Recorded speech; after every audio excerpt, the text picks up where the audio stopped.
O sistema financeiro moderno funciona baseado em um elemento invisível: confiança. Sem ela, bancos não emprestam.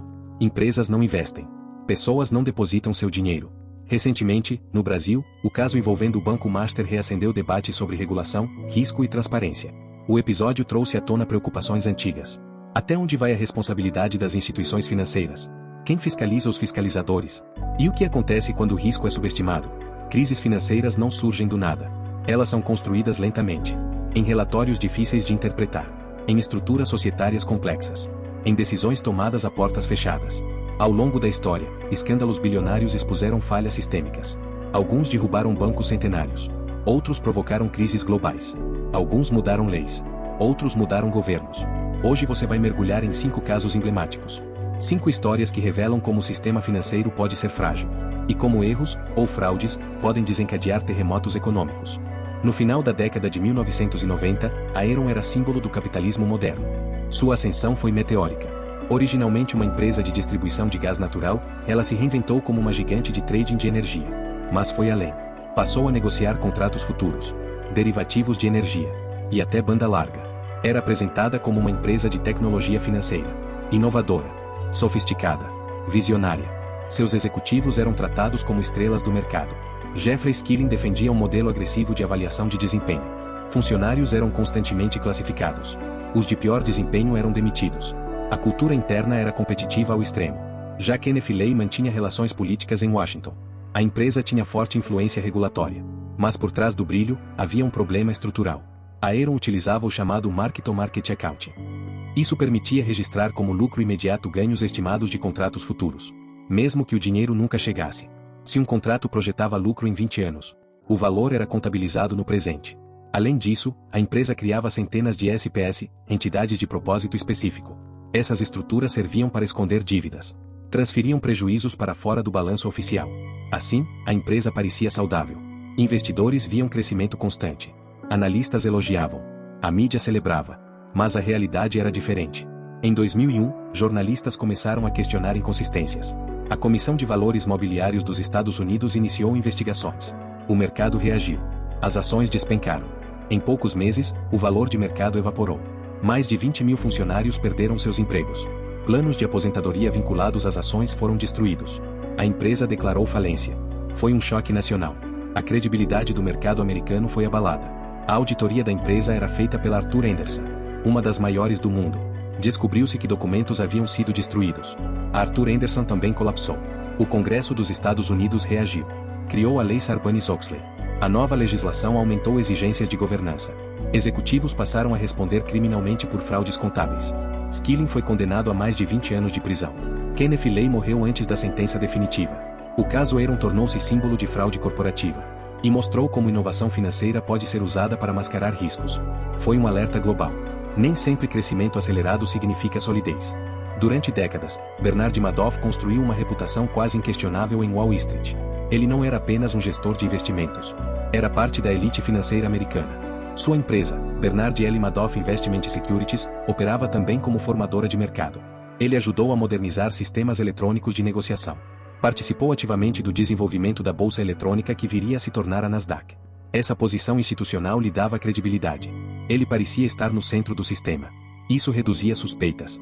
Seu fundo utilizava uma suposta estratégia chamada Split Strike Converja. Segundo ele, combinava a compra de ações do índice S&P 500 com operações de opções para reduzir risco. Mas havia um detalhe. Não existiam registros reais dessas operações em volume compatível. Auditorias externas eram feitas por uma pequena empresa praticamente desconhecida. Um sinal de alerta ignorado por anos. Analistas independentes chegaram a questionar a consistência matemática dos retornos. O investidor Harry Markopolos denunciou o esquema SEC diversas vezes. Mas suas denúncias não foram investigadas com profundidade. O esquema funcionava porque era fechado. Madoff mantinha uma rede restrita de clientes. Muitos eram indicados por amigos. Comunidades judaicas em Nova York e na Flórida foram fortemente impactadas. Fundos filantrópicos perderam recursos essenciais. A Fairfield Greenwich, grande fundo alimentador do esquema, também entrou em colapso. Quando a crise de 2008 atingiu os mercados globais, investidores buscaram liquidez. Madoff não tinha como pagar. Em dezembro de 2008, confessou o esquema aos próprios filhos. Eles o denunciaram às autoridades. O rombo contábil foi estimado em cerca de 65 bilhões de dólares. Mas o valor real investido girava em torno de 17 a 20 bilhões. O restante eram ganhos fictícios. A Corte Federal iniciou um dos maiores processos de recuperação de ativos da história. Irving Picard, administrador judicial, conseguiu recuperar bilhões ao longo dos anos. O impacto psicológico foi devastador. Alguns investidores cometeram suicídio. Famílias foram arruinadas. O caso provocou reformas internas na SEC. Auditorias passaram a exigir maior verificação de custódia independente. A confiança em fundos hedge sofreu abalo global. Madoff morreu na prisão em 2021. Mas seu nome permanece como sinônimo de fraude em larga escala. Um lembrete de que reputação pode mascarar risco sistêmico. O colapso do Lehman Brothers não foi apenas uma falência. Foi o ponto de ignição de uma crise sistêmica global. Nos anos que antecederam 2008, o banco expandiu agressivamente sua exposição ao mercado imobiliário. Adquiriu a BNC Mortgage, especializada em crédito subprime. Investiu pesadamente em títulos lastreados em hipotecas, os chamados MBS. Também operava CDOs, obrigações de dívida colateralizada. Esses produtos financeiros complexos eram compostos por pacotes de hipotecas. Classificações de risco muitas vezes eram elevadas, mesmo quando os ativos subjacentes eram frágeis. O Lehman utilizava alta alavancagem. Para cada dólar de capital próprio, tinha mais de 30 dólares em ativos. Isso significava que pequenas perdas poderiam eliminar o capital. Em 2007, sinais de estresse começaram a surgir. Fundos imobiliários entraram em dificuldades. Mas o banco continuou a expandir posições. Executivos acreditavam que o mercado se recuperaria. Quando o preço dos imóveis caiu drasticamente, os ativos perderam valor rapidamente. Investidores passaram a questionar a solvência do banco. A confiança evaporou. Tentativas de venda para o Barclays e o Bank of America falharam. O governo americano, sob o secretário do Tesouro Henry Paulson, decidiu não resgatar a instituição. Em 15 de setembro de 2008, o Lehman declarou falência. Foi a maior da história dos Estados Unidos até então. O impacto foi imediato. O mercado interbancário congelou. Bancos pararam de emprestar entre si. O índice Dow Jones despencou. Empresas ao redor do mundo enfrentaram escassez de crédito. A seguradora AIG precisou de resgate dias depois. Governos europeus tiveram que socorrer seus próprios bancos. A Islândia entrou em colapso financeiro. O desemprego nos Estados Unidos ultrapassou 10%. O PIB global contraiu. O G20 ganhou protagonismo nas coordenações econômicas internacionais. Bancos centrais adotaram políticas de juros próximos de zero. Programas de quantitative easing foram implementados. A regulação bancária foi reforçada com o Acordo de Basileia III. Nos Estados Unidos, surgiu a Lei Dodd-Frank. O conceito de too big to fail ganhou força. O Lehman tornou-se símbolo de risco sistêmico não controlado. Uma lição sobre interdependência financeira global. A WorldCom cresceu por meio de aquisições agressivas nos anos 1990. Uma das maiores foi a compra da MCI. A empresa buscava competir com gigantes globais. Mas a expansão foi financiada por dívida.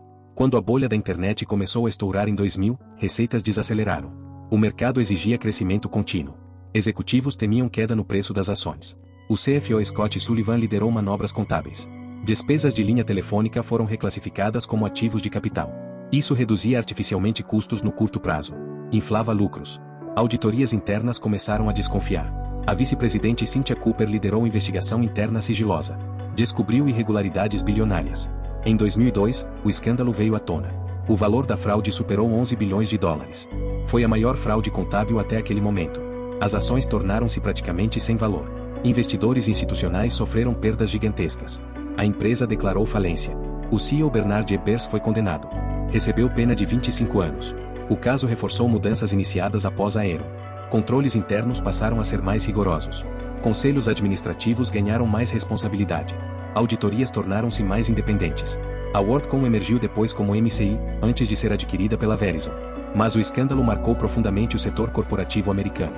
Mostrou como pressão por valorização de ações pode distorcer decisões empresariais. O Barings Bank era sinônimo de tradição britânica. Tinha financiado o governo britânico durante guerras. Atendido à realeza. Operado em mercados globais por mais de 2 séculos. Mas sua estrutura interna possuía falhas graves de controle. Nick Leeson acumulava 2 funções incompatíveis. Operava no front office e supervisionava a liquidação no back office. Isso permitia ocultar perdas. Inicialmente, suas operações de arbitragem geraram lucros. Mas ele começou a especular direcionalmente no índice Nikkei. Criou a conta 88.888 para esconder prejuízos. Apostava que o mercado japonês subiria. Mas o terremoto de Kobe, em janeiro de 1995, abalou a economia japonesa. O Nikkei caiu fortemente. As perdas ultrapassaram $1 bilhão. Valor superior ao capital do banco. A sede em Londres não percebeu a magnitude do risco até ser tarde demais. Em fevereiro de 1995, o banco declarou insolvência. Foi vendido ao ING por 1 libra. Leeson fugiu para a Malásia. Foi preso na Alemanha e extraditado para Singapura. Condenado a 6 anos e meio de prisão. O caso provocou reformas globais em gestão de risco. Separação entre front office e back office tornou-se padrão. Controles de derivativos foram reforçados. O episódio tornou-se estudo clássico em escolas de negócios. Mostrou como falhas internas podem ser tão perigosas quanto crises externas. E como concentração de poder operacional sem supervisão pode destruir instituições históricas. Esses casos não foram apenas eventos corporativos. Foram eventos geopolíticos. Abalaram confiança internacional. Alteraram regulações globais. Reconfiguraram relações entre estados e mercados. Influenciaram a ascensão de novas potências. Alimentaram debate sobre soberania econômica. Mudaram a arquitetura financeira internacional. Do caso Madoff à falência do Lehman. Da fraude contábil da WorldCom ao colapso do Barings. Cada episódio deixou marcas além do mercado. Eles moldaram decisões diplomáticas. Influenciaram políticas públicas. E redesenharam a geografia do poder financeiro global.